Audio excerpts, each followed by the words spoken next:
गुरुदेव, हर भक्त अपने जीवन का अंतिम लक्ष्य भगवान को प्राप्त करना चाहता है, पर आपके अनुभव में भक्ति यात्रा का वास्तविक सार किस चरण में प्रकट होता है? जब हृदय पहली बार भगवान से जुड़ता है, या जब कठिनाइयां और परीक्षाओं के बीच में विश्वास बना रहे, या भक्ति करने वाला भगवान की उपस्थिति का अनुभव करे? भक्त कैसे जाने कि उसकी यात्रा के वो किस चरण में है? एक भी परिस्थिति में भगवत विस्मरण सेकंड भर भी ना हो, तो एक भी कोई परिस्थिति अनुकूल या प्रतिकूल और हम भगवान को भूल गए तो हमारी भक्ति की कसौटी में हम फेल हो गए।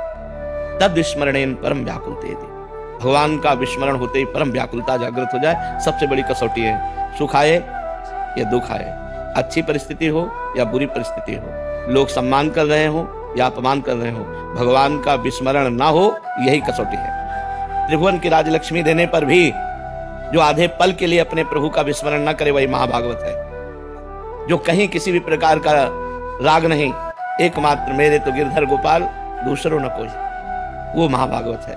जो संपूर्ण सृष्टि में भगवान की लीला को देख रहा है, जन्म लीला, पालन लीला और संहार लीला, वो महाभागवत है। जो केवल भगवान की लीला देख रहा है, ये सब भगवान की लीला हो रही, न किसी से अपनापन न किसी से द्रोह, निरंतर भगवान में स्थित है, वो महाभागवत है। ये पहचान अंदर की है। हर परिस्थिति में भगवान का स्मरण चलना चाहिए। स्मरण रुक गया, आप कच्चे हैं। चाहे जैसी भयानक परिस्थिति हो, हमारे अंदर भगवान का स्मरण चल रहा है, यही सबसे खास स्थिति है। भगवान का स्मरण निरंतर चलता रहे, स्मरण ही भगवान मांगते। अनन्य चेता सततम यो माम स्मरति नित्य सा तस्याहम सुलभा पार्थ, मैं उसके लिए सुलभ हो जाता हूं जो निरंतर मेरा स्मरण करता है, निरंतर भगवान की स्मृति में रमण करते हुए अपने कार्य कर रहा है। किसानी, व्यापार, नौकरी सब कार्य कर रहा है, लेकिन भगवान का स्मरण करते हुए, वही महाभागवत है। ममता पांडे जी, रांची से। राधे राधे महाराज जी, आपके चरणों में कोटि कोटि प्रणाम। महाराज जी, मैं जानना चाहती हूँ कि कोई व्यक्ति सिर्फ अपने कर्म को ही प्रधानता देकर सफलता प्राप्त कर सकता है, या क्या प्रभु की कृपा उनको भी प्राप्त होती है जो ईमानदारी से काम? कर्म तो दो ही प्रकार के होते हैं, शुभ और अशुभ।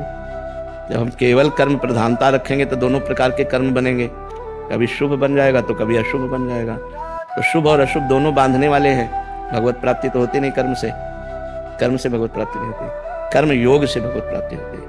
जो वही कर्म भगवान के लिए किया जाता है और भगवान का स्मरण करते हुए किया जाता है, तो कर्म योग बन जाता है। सब में भगवान की भावना करके, भगवान का स्मरण करते हुए जब हम कर्म करते हैं, तो ना वो शुभ होता है ना अशुभ, वो भागवतिक कर्म हो जाता है। लेकिन केवल कर्म तो वो शुभ और अशुभ दो ही प्रकार के होते हैं, और दोनों बांधने वाले होते हैं। शुभ कर्म मानो सोने की जंजीर से बंधा हुआ, और अशुभ कर्म मानो लोहे की जंजीर से बंधा हुआ, लेकिन बंधा तो दोनों से ही है। तो कर्म से तो पूर्ण सुख की प्राप्ति होती नहीं, कर्म योग से पूर्ण सुख की प्राप्ति होती है। जो भगवान का स्मरण करते हुए भगवान के लिए किया जाता है कर्म, जो अपने लिए कर्म किया जाता है, वो दो ही प्रकार का होता है, पाप